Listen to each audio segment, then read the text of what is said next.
कधीच नाही चुकणार तुमचे फेवरेट टीव्ही शोज झी5 सोबत, तेही एकदम फ्री।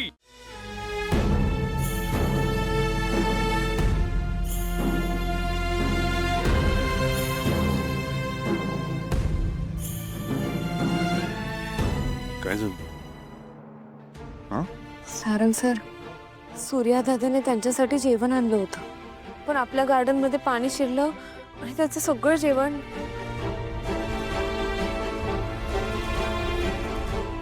तुला माहिती आहे सावली, लढाईत सुद्धा जेव्हा संध्याकाळ होते आणि लढाई थांबते ना, तेव्हा दोन्ही पक्ष एकमेकांचे शत्रू असले तरी एकमेकांची मदत करतात। त्यांच्या बाजूने बरोबर आहेत, आपण आपल्या बाजूने बरोबर। ही तत्वांची लढाई आहे, पण या सगळ्यात माणुसकी विसरून नाही चालत। हेच संस्कार झालेत आपल्यावर। आता बघ ना, त्या आपल्या भांडणात तुळजा आणि सूर्याच्या बहिणींची काय चूक आहे? त्यांनाही त्रास होतोय ना, आपण त्यांची काहीतरी मदत करायला हवी। काय करू शकतो?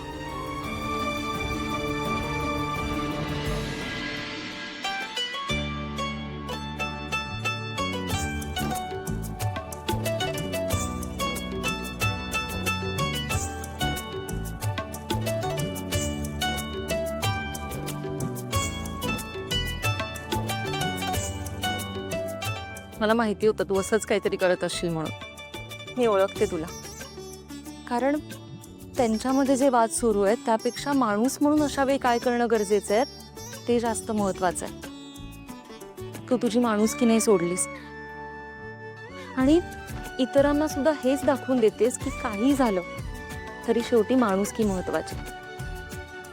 चल, मी पण तुला मदत करते।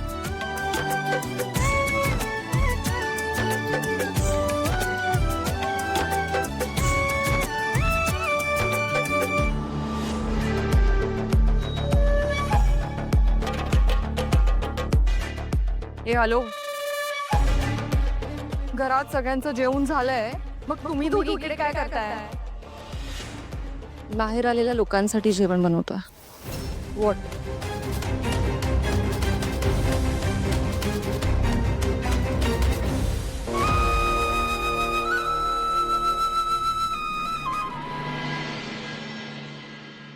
बघ, शत्रुप्रेम किती उतू जात येते। दिस इज रिडिक्युलस। तुम्हाला काळा रंग लावून तुमचा एवढा अपमान केला, आपल्या कंपनीचं नाव बदनाम केलं, सगळं रुटीन बिघडवून टाकलं आणि आता आपल्या घरासमोर बसून आपल्याला एवढा त्रास देत आहेत। पण आपल्या घरातली माणसं त्यांना खाऊ पिऊ घालून त्यांची ताकद वाढवत आहेत। मला ही माणसं माझ्या घरासमोरून गेलेली हवी आहेत, लवकरात लवकर। Is that understood? आणि सावली इतर म्हणेल त्यांना अजून घास भरवू आपण, ते चालणार आहे? काय ग, तोंड फिरवून का उभी आहेस? उत्तर दे। तिलोत्तमा मॅडम, मान्य आहे तुम्हाला वाटतंय की त्या लोकांनी इथून निघून जावं,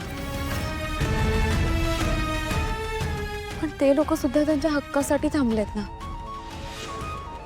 कुठेतरी त्यांची बाजू बरोबर आहे। शेवटी ही लढाई तत्वांची आहे, त्यामुळे मेहेंद्रे कुटुंबाचे संस्कार मागे राहायला नकोत। मला माफ करा, लहान तोंडी मोठा घास घेते, पण मी जितकं तुम्हाला ओळखते तुमचं मन खूप स्वच्छ आहे, खूप मोठं आहे। तुम्ही कितीही रागवलात ना तरी तुमच्या मनात माणुसकी आहे। दारात आलेल्या पाहुण्याला तुम्ही कधीच उपाशी पोटी पाठवलं नाही, आणि हेच मेहेंद्रे कुटुंबाचे संस्कार आहेत। हे बस झालं ग तुझं। अगं पण ते पाहुण्यांना ना, चांगल्या माणसांना, ही माणसं चांगली नाहीयेत आणि पाहुणे तर अजिबात नाहीयेत। ते इथे फक्त आणि फक्त त्रास द्यायला थांबलेत। मॉम, मला माफ करा, पण तुमचा अपमान जेवढा माझ्या जिवारी लागलाय ना, तेवढाच या मुलीला त्याचा आनंद झालाय। आणि हे मला काही पटत नाहीये. तिलोत्तमा मॅडम, समोर जे काय चालू आहे ते बघून कोणाचाही गोंधळ होणं स्वाभाविक आहे.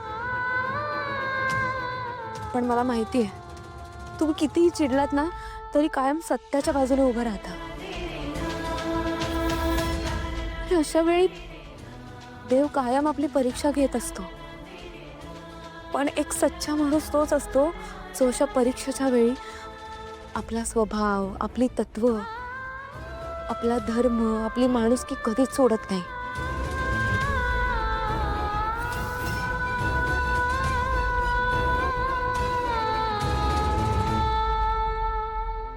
बाबू, भूक लागली? त्रास तर नाही ना होत? नाही नाही, अजिबात नाही. अस्मिता,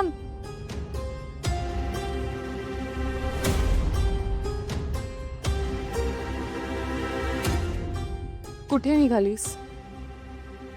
तिलोत्तमा मॉमला मी सत्य दाखवण्याचा प्रयत्न केला, पण त्या सावलीने त्यांना मॅन्युप्युलेट करून स्वतःच्या बाजूने करून घेतलं. त्या मॉमचे संस्कार मध्ये येत आहेत म्हणून त्या काही बोलत नाही यांना. म्हटलं मी जरा अक्कल शिकवून येते. थांब, का इतकी चिडचिड करतेस?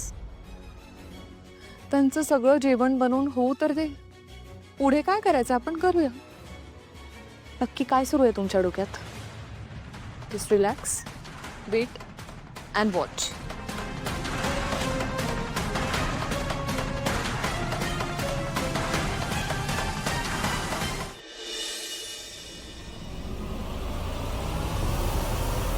वा, कुठे निघालीस?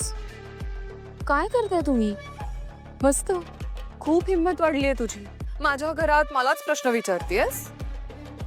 तसं नाहीये, पण मी फक्त जेवण घेऊन जात होते. दिसतंय मला. तुझ्या मैत्रिणीसाठी घेऊन चाललीस ना जेवण? तिच्यासाठी इतकी धडपड करतेस ना? आणि तिला मदत करता येत नाहीये म्हणून अस्वस्थ पण झाली आहे. पण काळजी करू नकोस, आम्ही पण मदत करायला चालू आहे. तुझी मैत्रीण म्हणजे मेहंदळे कुटुंबाची पाहुणी, आणि तिचा पाहुणचार करायची संधी आम्हाला मिळालीच पाहिजे. हो, आणि मला मित्रमैत्रिणींना मदत करायला खूप आवडतं. अस्मी, ये चल.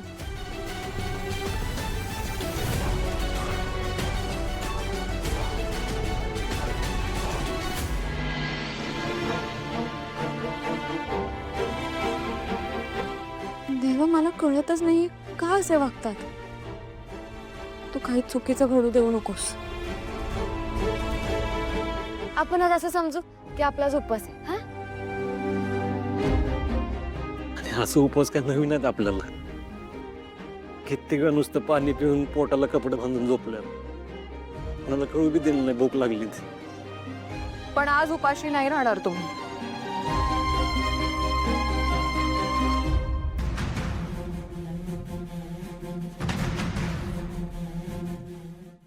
झी 5 ॲप डाउनलोड करा आणि पहा सर्व एपिसोड्स एकदम फ्री.